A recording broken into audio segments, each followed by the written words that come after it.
Manhã Cidade. Entrevista. No Momento Cidade Entrevista de hoje, vamos falar sobre a aprovação de um medicamento pela Anvisa que marca aí um novo capítulo no tratamento da doença de Alzheimer no Brasil. A gente recebe aqui no nosso estúdio, mais uma vez, o neurocirurgião Dr. Bruno Rangel, para falar sobre esse medicamento, falar sobre essa doença, o que deve mudar, enfim, a expectativa é grande.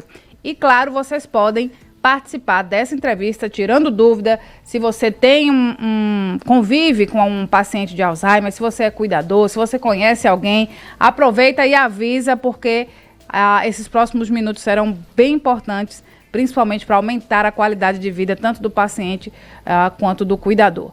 O WhatsApp Cidade está liberado e é esse aí.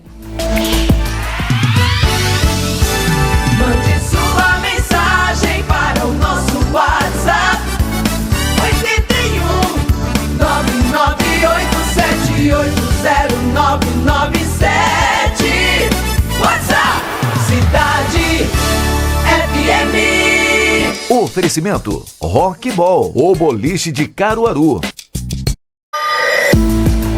Doutor Bruno, bom dia. Bom dia. Bom dia, Mário. Bom dia, Renata. E bom dia a todos os ouvintes. Que novidade boa é essa? Na verdade, nós temos duas novidades, né? Olha. Um é um medicamento chamado Donanemab, que começou ele em 2024 aqui no Brasil. E agora é o segundo anticorpo, que é o Lecanemab, que foi autorizado agora pela Vigilância Sanitária. E como é que esse medicamento age? Todo mundo pode tomar? Tem que ir para o médico? Tem que tomar preventivamente? São muitas dúvidas. Ele é um anticorpo monoclonal. Como é que ele funciona? Ele é um anticorpo, a gente não pode chamar de medicamento? Pode chamar de medicamento. Certo. Ele é fabricado, né, de forma artificial, Certo. né, com células de hamster. Ele é fabricado através do medicamento e ele é injetável.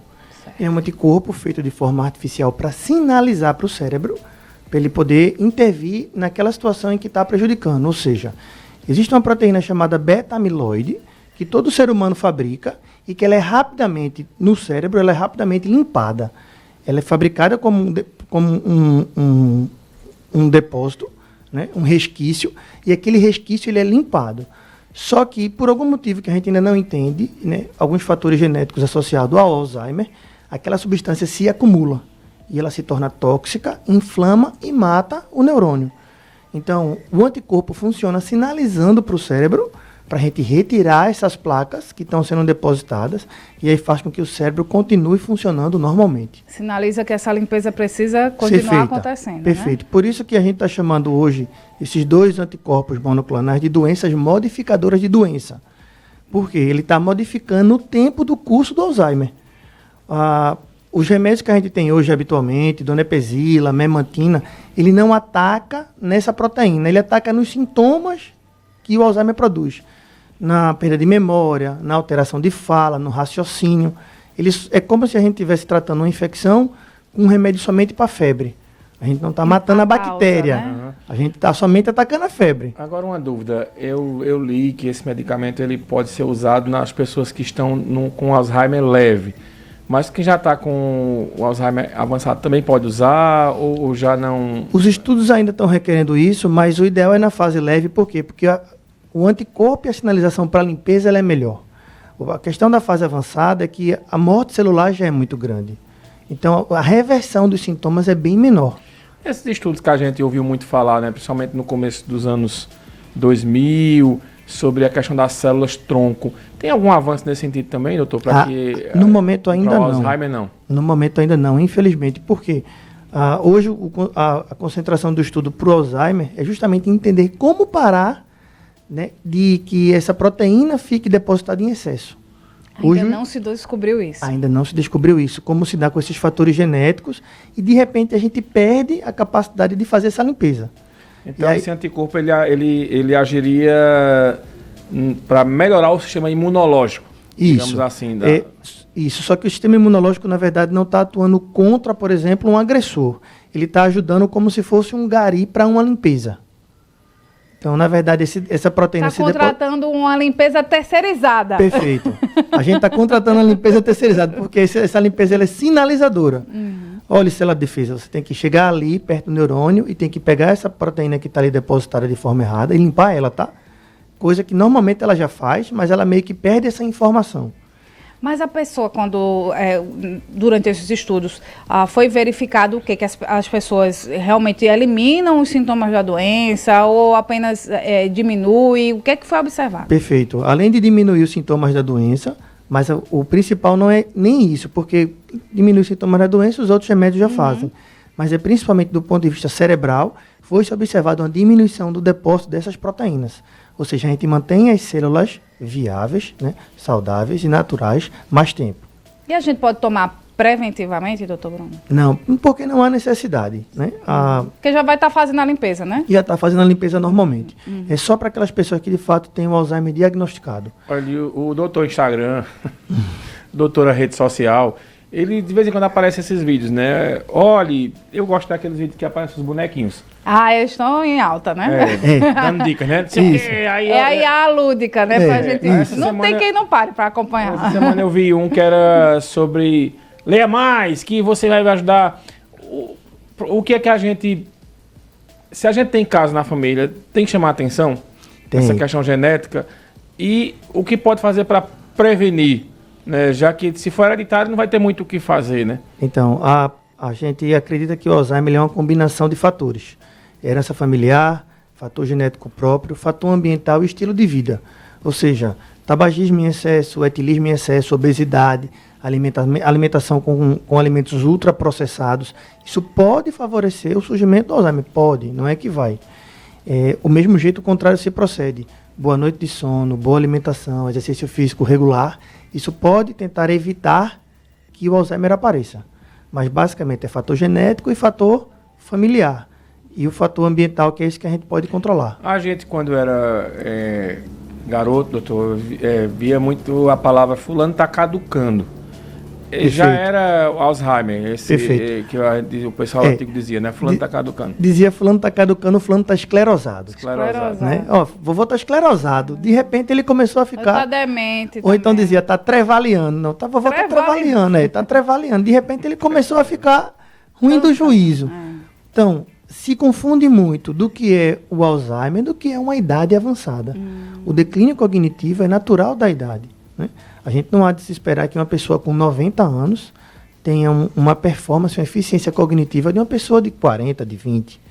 Mas, quando passa do normal, né, é o que eu tento sempre dizer para as pessoas, quando esse esquecimento, que eles chamam de esquecimento, está mais do que o normal, a dificuldade de lembrar de uma palavra, de formar uma frase, de fazer uma conta simples, está mais do que o normal, é a hora que chama atenção. Ô, doutor Bruno, a repetição de histórias... a gente observa muito como se estivesse contando para a gente a primeira vez.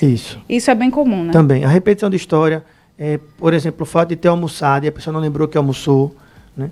Você vai dizer para a pessoa que vai embora, ela se despede de você 4, 5, 6 vezes. Ela já se despediu, mas aí ela não lembra e se despede de novo e se despede de novo. Então, quando isso passa do normal, né, isso chama atenção para uma avaliação médica. Olha, o Eduardo Florencio está ouvindo a gente lá em Aroeira, na Paraíba, viu, Renato? Inclusive pelo Daio, viu? Aroeira, na Paraíba. Ele mandou aqui um vídeo do carro acompanhando a entrevista. Uma dúvida, doutor. A gente que às vezes, por exemplo, eu sou muito esquecido. Às vezes eu não lembro onde está a minha carteira, né, Renato? Eu disse, Renato, minha carteira. Aí sabe, a carteira estava num canto, tá no outro. Isso é algum sintoma ou é... Então, desleixo mesmo? O Alzheimer não é tão comum em pessoas mais jovens. Normalmente, quando acontece em pessoas mais jovens, abaixo de 60 anos, ali 50, 55, normalmente ele é bem mais agressivo. É uma variação genética familiar. O que muitas vezes acontece com a gente é o excesso de trabalho, a gente tem uma falta de atenção, né? E aí diminui até a própria performance cognitiva. Se você está fazendo várias coisas ao mesmo tempo, o cérebro não consegue captar todas as informações. Principalmente se for homem, né? Não, independente de homem ou mulher, mas normalmente... Tá vendo? Não, homem é pior.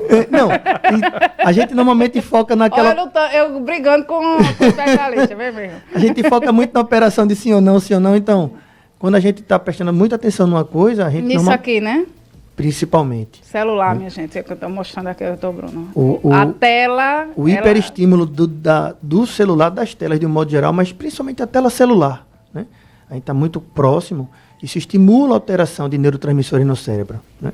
Tanto é que hoje a gente tem um termo chamado cérebro podre, ou brain rot, que é justamente esse excesso de dopamina artificial produzida pelas telas.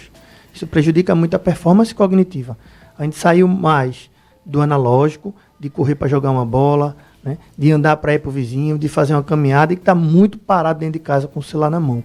Isso também prejudica a performance do cérebro. Não consegue desligar, né? Não consegue. E o WhatsApp, pelo amor de Deus, a hora que você entra nele, tem uma demanda. Você não consegue desligar. Olha, o Roberto Farias, ele pergunta aqui sobre a agressividade do paciente com Alzheimer. Ele diz que é o tio dele que tem e ele ficou assim, de uma forma que é difícil de lidar. Isso acontece com todo mundo ou a doença ela é como se ela enfatizasse uma característica que a pessoa já tem, por exemplo? Normalmente, o transtorno comportamental do Alzheimer acontece. E aí, basicamente, a gente pode ter a agressividade ou o embotamento, como se fosse uma depressão. A pessoa tem isolamento social, não quer se comunicar mais com as pessoas, não quer mais sair de casa, quer viver sozinho. E aí isso também tem que ser combatido, né? Um apoio multidisciplinar, psicólogo, psiquiatra, tratamento para combater os sintomas. Veja que o tempo todo a gente não está combatendo a doença, é só os sintomas. Né? Remédio para ansiedade, para depressão, para um transtorno comportamental, o remédio do Alzheimer para tentar diminuir a questão da cognição, o anticorpo vem para ajudar nisso. E as reações, né? Porque todo medicamento ele provoca alguma reação. Depende de pessoa para pessoa, quais são as principais reações desse? Você está falando do anticorpo? Isso. Ou dos remédios tradicionais? Não, do anticorpo. Então, os anticorpos ele tem um limite muito seguro, né? Eles são estudados todos na fase de segurança. Pode ter dor de cabeça, por exemplo, sangramento? Pode ter, mas é muito raro esses efeitos colaterais a nível populacional grande. O maior fator impeditivo, por enquanto, ainda do anticorpo monoclonal é o fator bolso. Ele ainda é uma medicação muito cara. Tem uma média de R$ 3.900 a R$ 8.000 por dose. Você vai tomar isso por cerca de 6 meses, até 1 ano e 8 meses. Toma no consultório, Por dose, 3.800 por dose. É mais ou menos o Monjaro da neurologia. É nessa faixa aí. E a periodicidade de dose? De quanto tempo? A periodicidade de dose é mensal. Então, assim... Uma dose por mês. Toma no consultório, Pode ser, mas na verdade ele como é vendido em tipo farmácia... insulinazinha? É um remédio que toma venoso. Não tem nenhum grande problema não. É um anticorpo que toma venoso. O ideal é tomar com acompanhamento médico. Né? Mas aí o fator financeiro ainda é um fator extremamente impeditivo. Então a gente vê que o SUS vai fornecer? É uma esperança, né? Esperamos que sim. Acreditamos que sim. Deve ter alguma movimentação nas políticas públicas da questão dos deputados para incorporar isso no SUS.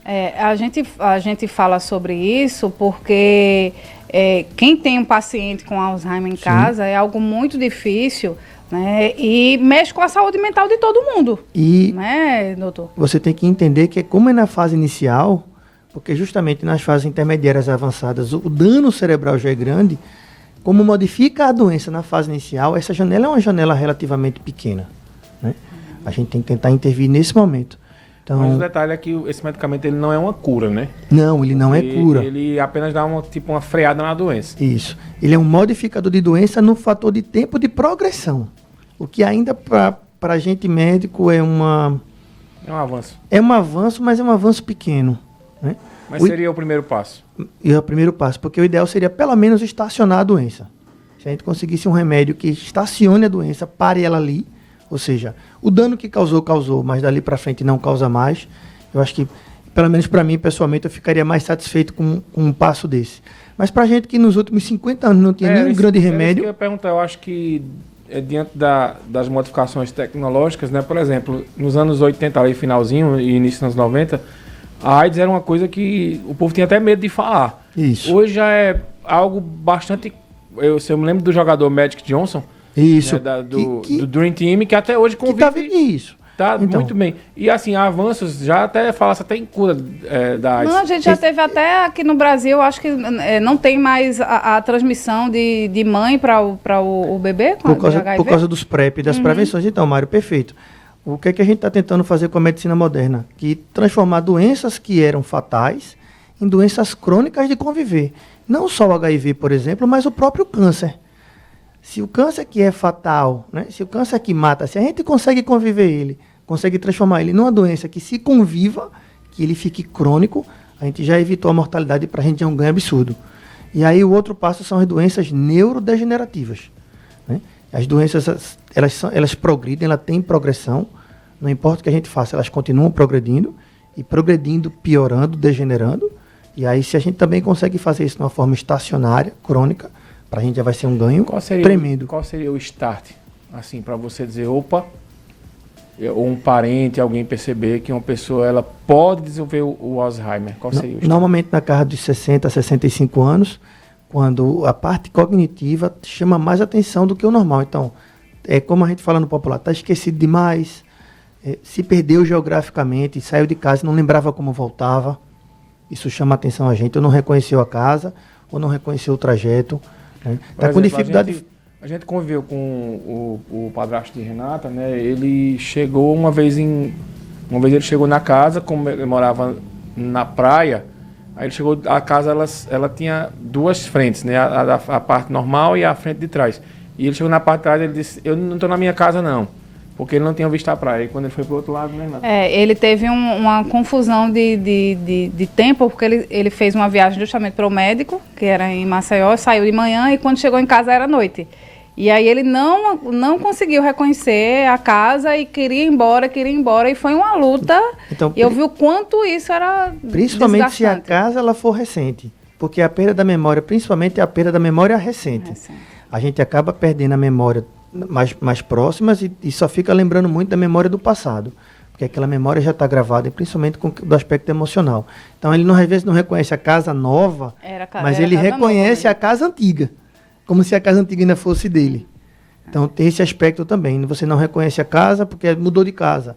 Aí às vezes você não reconhece o trajeto da casa nova. Isso chama muita atenção. Ele só se acalmou quando viu o cachorro. Foi. Por causa da memória sentimental, memória de associação. Entendeu? Então isso tudo chama atenção. Mas no início, a pessoa às vezes não consegue perceber porque eita, esqueci no banco hoje, eita, esqueci de pagar uma conta. Só que isso todo mundo pode acontecer. Quando isso se torna muito frequente, é que chama atenção. Doutor Bruno, o que o senhor acompanha? É uma área, assim, muito interessante, né? E eu queria saber o que o senhor acompanha no dia a dia, no seu consultório, né? Quem são esses pacientes que chegam? E, principalmente, toda vez que eu tenho a oportunidade de conversar com o senhor, eu sempre pergunto, porque a minha mãe passou por isso em duas situações, com a mãe dela e com minha avó e com meu padrasto. E a situação que o cuidador fica é muito triste. E ele precisa também se cuidar. Principalmente porque, na maioria dos pacientes que eu atendo, os cuidadores são os familiares. Nem todo mundo tem uma capacidade financeira de contratar um cuidador para ajudar, né? E aí a família tenta se ajudar toda como pode. E né? Tem que sair de trabalho mesmo. Tem que sair de trabalho. Né? Normalmente um ou outro se dedica mais para estar em casa, né?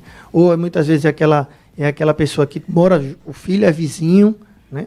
Então o marido, que no caso é o genro, é conhecido, vai lá, fica visitando, fica todo aquele cuidado mesmo próximo, aquela vigilância, né? Quase que 24 horas junto a pessoa dessa. Às vezes a pessoa sai de casa sozinha, se perde, aquele transtorno da família de correr para achar.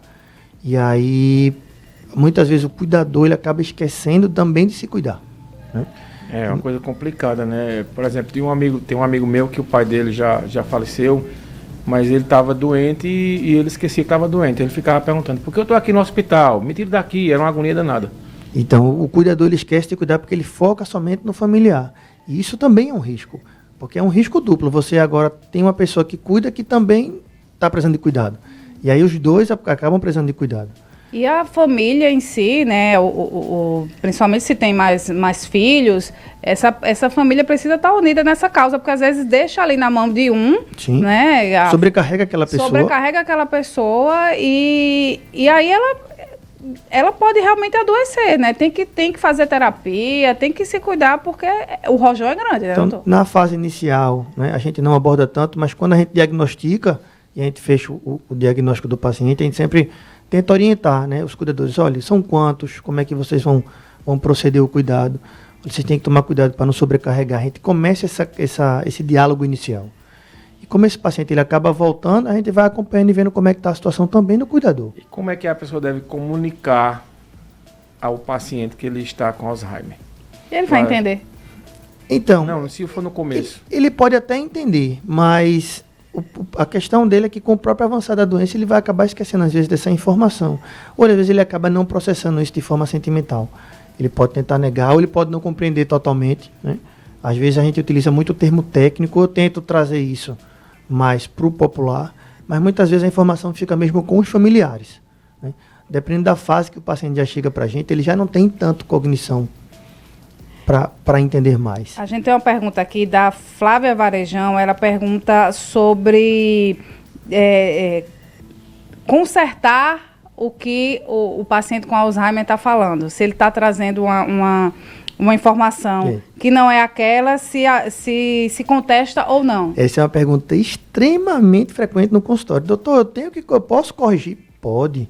Você vai tentar fazer com que o cérebro funcione. Do mesmo jeito que a gente tem o músculo, a gente trabalha na academia, a gente também tem que forçar, entre aspas, o cérebro a funcionar. Então, se ele disser uma informação, você, não, papai, não é aqui, é aqui. Para ele poder tentar raciocinar, tentar puxar essa informação e tentar ativar o cérebro. Ele tem que... E você se ele pode vai corrigir sim. se estressando? Porque às vezes se estressa, né? Então, porque tá... se no caso... Também eu não sei de mais nada, né? Pronto, pode acontecer também. Eu não quero saber mais não. Deixa pra lá, eu vou pra ali. Mas aí a pessoa tem que conversar com a pessoa. Sempre Papai, muito jeito, veja, calma, veja, não é assim. Vamos tentar ajudar, o que é que o senhor está precisando? Né? Mas no início tenta. Só que se você insistir muito e a pessoa se irritar, é melhor deixa deixar... pra outra hora. Deixa pra outra Vamos hora. respirar fundo, vamos fazer Perfeito. outra coisa. Mas é complicado, é complicado. Estamos conversando aqui com o Dr. Bruno Rangel, que é neurocirurgião. A gente está falando sobre um novo medicamento aí para o tratamento do Alzheimer, que é o lecanemab. Aqui registrar a participação aqui no YouTube, né, do Rafael Rocha, no bairro São Francisco, acompanhando a gente. Também o Valdeci Batista acompanhando a gente lá em São Joaquim do Monte. O Simval também. Toda essa galera que está acompanhando O aqui. Euclides Faria também, o Janaia está aqui. Então, doutor Bruno, para a gente encerrar essa entrevista, é uma boa novidade. É uma boa novidade, é uma boa notícia, principalmente porque nos últimos 40 a 50 anos a gente não tinha novidade nenhuma sobre remédios para Alzheimer, mas ainda é uma trilha ainda a ser seguida. E nesses sintomas que a gente falou aqui, procurar o médico, porque quanto mais cedo diagnosticado, né, principalmente a qualidade de vida, tanto do paciente quanto do cuidador, né, doutor Bruno? Eu recebo algumas pessoas mais jovens querendo fazer algum método preventivo, de exame de detecção preventiva. Infelizmente isso ainda não existe de larga escala, mas a detecção precoce é o melhor caminho.